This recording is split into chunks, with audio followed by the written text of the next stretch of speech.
Hi Year 11, this is Miss Cursons about to record a revision lecture on To Autumn by John Keats. The first thing I'm going to do is give you some basic context to the poem because, as you know, you are marked for AO3. So something you really do need to know is that Keats was a very famous romantic poet.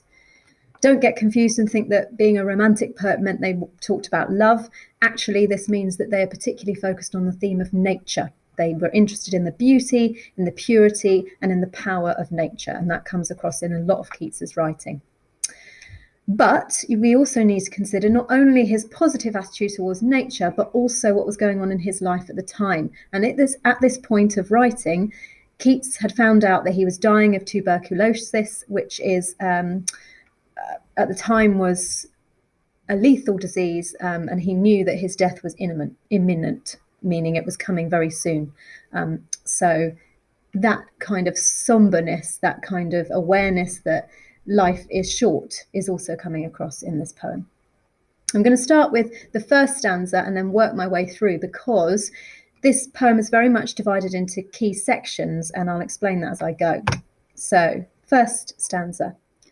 Season of mists and mellow fruitfulness, close bosom friend of the maturing sun, conspiring with him how to load and bless with fruit the vines that round the thatch eaves run, to bend with apples the mossed cottage trees, and fill all fruit with ripeness to the core, to swell the gourd and plump the hazel shells with a sweet kernel, to set budding more, and still more later flowers for the bees, until they think warm days will never cease, for summer has overbrimmed their clammy cells. So this stanza opens on a very positive note. It's presenting autumn as a time of excitement, of productivity, and of abundance. Okay, so you've got this phrase at the top, season of mists and mellow fruitfulness. Mellow implies something that's smooth, something that's very plain sailing. He's suggesting that this is a very enjoyable, relaxing season. And then fruitfulness implying something that is bountiful, something that is productive, something that produces a lot of fruit and is kind of nature thriving at this time of the year. That exclamation mark reinforcing this idea of excitement.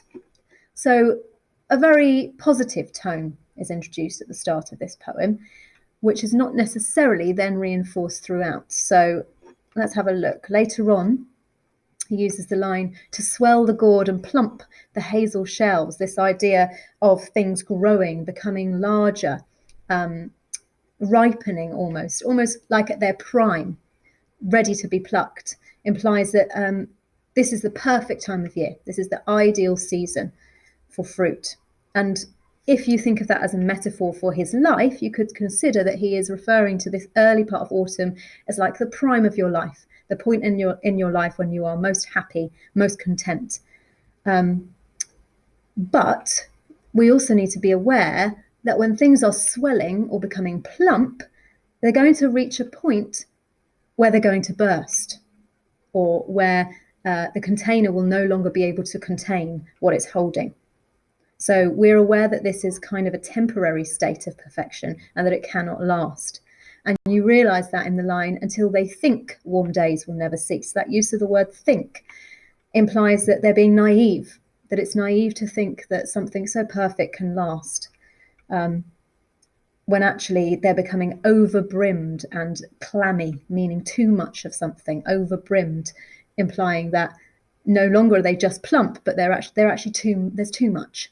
Okay, so almost like autumn is outliving itself. It's going on longer than it should do. So whilst the beginning of this stanza is kind of making autumn seem like the perfect time of year when everything is ripe and ready for picking, towards the end, there's this idea that this cannot last, that it's a temporary state of perfection, and that actually sooner or later this bubble is going to burst, and it's going to be downhill from there. So you'll see on the right-hand side, I'm suggesting that this first stanza represents the prime of somebody's life, a time of excitement, potential, but towards the end, there's a hint that things cannot stay this way, that it will eventually come to an end. This second stanza, who hath not seen thee oft amid thy store, Sometimes whoever seeks abroad may find thee sitting careless on a granary floor, thy hair soft lifted by the winnowing wind, or on a half-reaped furrow sound asleep, drowsed with the fume of poppies, while thy hook spares the next swathe and all its twined flowers.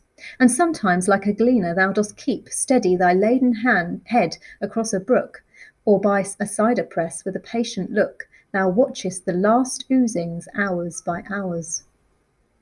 Okay, there's definitely a tone shift here and a pace shift too. Whilst you notice in the first stanza, it was kind of fast paced, everything was growing, there was a lot of action, everything was thriving. Now things are slowing down. There's kind of a sense of lethargy and laziness being introduced here. Look, sitting careless on a granary floor. Sitting, a very passive action, not really getting anything done, no productivity here at all. Careless, implying that this is a time when there's no interest. Nature doesn't care so much about what it's producing, that it's not investing so much time and energy into the crops. So there's kind of a slowing down here, a sense that things are becoming lazier. Then you've got this strange imagery here, thy hook spares the next swathe.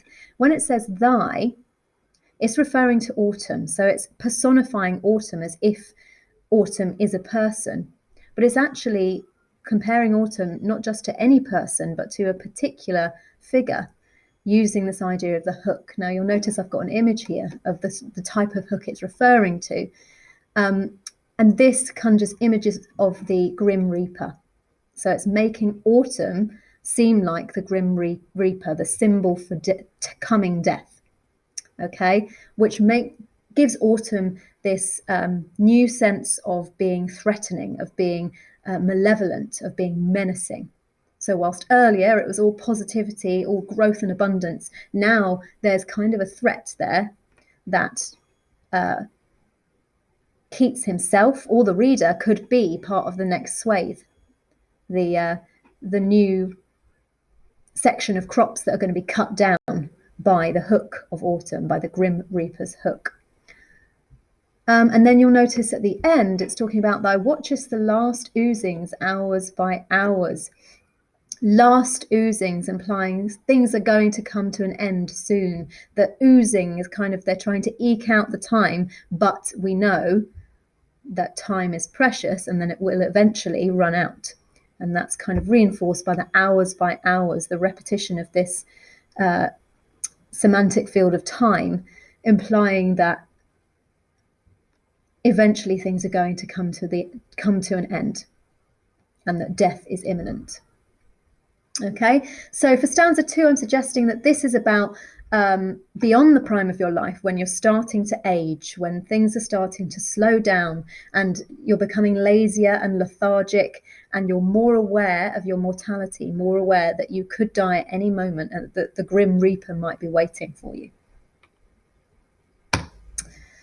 Okay, the final stanza. Where are the songs of spring? Aye, where are they? Think not of them, thou hast thy music too, while barred clouds bloom the soft dying day, and touch the stubble plains with rosy hue. Then in a wailful choir the small gnats mourn among the river sallows, borne aloft, or sinking as the light wind lives or dies, and full-grown lambs loud bleat from hilly bourne. Hedge crickets sing, and now with treble soft the red-breast whistles from a garden croft, and gathering swallows twitter in the skies. Okay, so this is the final stanza. You'll notice that he's starting with some rhetorical questions. Where are the songs of spring? Aye, where are they? Almost like he's lost something. There's a sense of sorrow, of loss, of mourning something that cannot be regained. They're looking back to spring, they're looking back to their youth, but they cannot recapture that time. It has passed and it cannot be revisited. Okay? And it's been replaced instead with this kind of really bare landscape, the stubble plains with rosy hue. Stubble plains meaning fields with no crops in them. The crops have all died away. And then you've got this imagery, wailful choir, borne aloft, both referring to rituals that are carried out at funerals. So wailful choir, obviously you would sing hymns traditionally at a funeral. Borne aloft, referring to the lifting of the, lifting of the casket. And so these ideas of death coming, death looming over you and ready to take you at any second as winter overtakes autumn. Then you've got this image of the full-grown lambs bleating loudly. Obviously, lambs are grown to be farmed, and when they've reached their full size, they are slaughtered. So again, whilst this is not obviously a symbol of death, indirectly it's implying that we, just like the lambs, have reached our full size and will be cut down by death. We will reach our full potential and die. And that final image of the swallows gathering and twittering in the skies could be a reference to the soul ascending to heaven. And the birds represent our soul flying up into the skies. So stanza 3, I'm suggesting, is late autumn, which is therefore imminent death. It's winter is coming soon. There's loads of imagery of funerals and death. And by the end, we can see that Keats is kind of foreshadowing his own death and his own soul being taken to heaven. Remember, when you're analysing this section in particular, you need to be relating back to the context, which is that he knew he was dying at this point in time. He had TB, it was terminal. And so this poem is kind of a reflection on that and the fact that he knows he won't last much longer. So he's using nature and he's using the changing seasons as a metaphor for his life coming to an end. So a couple of comments on structure, because you know you need to not only analyse language, but also how the poem appears on the page. The fact that it is divided into 3 clear stages suggests that it is showing the passing of time. Each stage represents a new part or a new section of somebody's life, eventually leading to death. You'll also notice that the poem is written in iambic pentameter to recreate the relentless marching of time. So let's look back. Yeah, season of mists and mellow fruitfulness, close bosom friend of the maturing sun. It's iambic, it's dee-dum, dee-dum, dee-dum, dee-dum, dee-dum.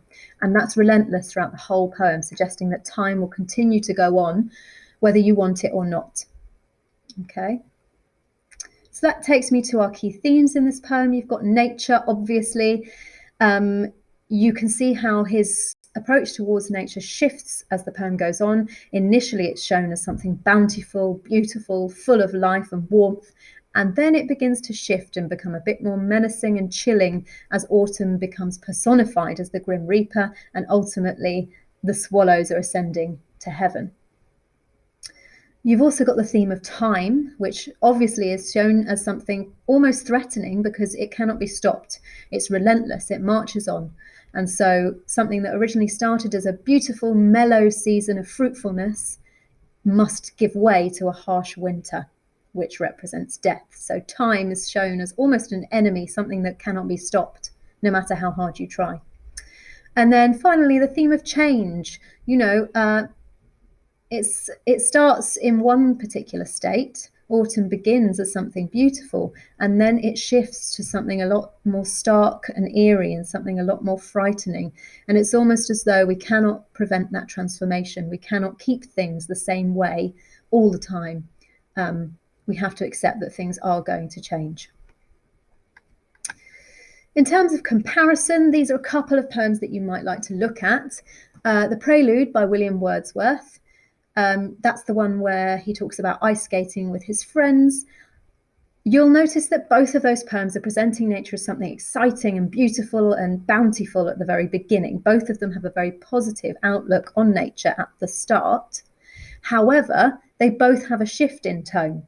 So you've got into autumn, he suddenly realizes that as nature ages, as time passes, his death is becoming more and more imminent. And so there's a shift to become a bit more wary and a bit more frightened. Meanwhile, in the prelude, you've got things like the tinkling iron and the alien sounds from the mountains, which suggest that nature can be a threat and that it's not always something that offers liberation and happiness. And that last point there is a contrast you might draw. So while Wordsworth in the prelude is associating nature with youth and excitement and being able to skid across the ice as fast as you can, and just the idea of youthfulness, really, Keats is looking at the opposite. He's looking at how autumn reflects aging, going from a state of the prime of life to eventual death. So they're focusing on very different parts of a person's life. You might also compare it to As Imperceptibly as Grief by Emily Dickinson, which is also about the effects of time passing. She is talking about how time passing eventually enables us to get over grief, whilst Keats is talking about how time passing leads to our eventual death. So quite different portrayals there. Dickinson's is quite a positive poem in that it's saying that time leads to recovery and healing, whereas Keats is implying the opposite, that time will bring about death. Both also have this message that we're resistant to change, that we don't like to move forward, that we don't want to accept that time passes, but we have to eventually. And you'll see that in Emily Dickinson's poem, when the discomfort of the person having to accept that they're recovering from grief and that they can move forward once they've lost somebody. We're uncomfortable with that. We don't want to accept that until we're forced to. Just like with Keats, he's struggling to accept that he will eventually die. Okay, thank you so much for listening, Year 11. I hope this has been helpful. Good luck with your revision. Do let me know if you need any help with To Autumn. I'm in E13.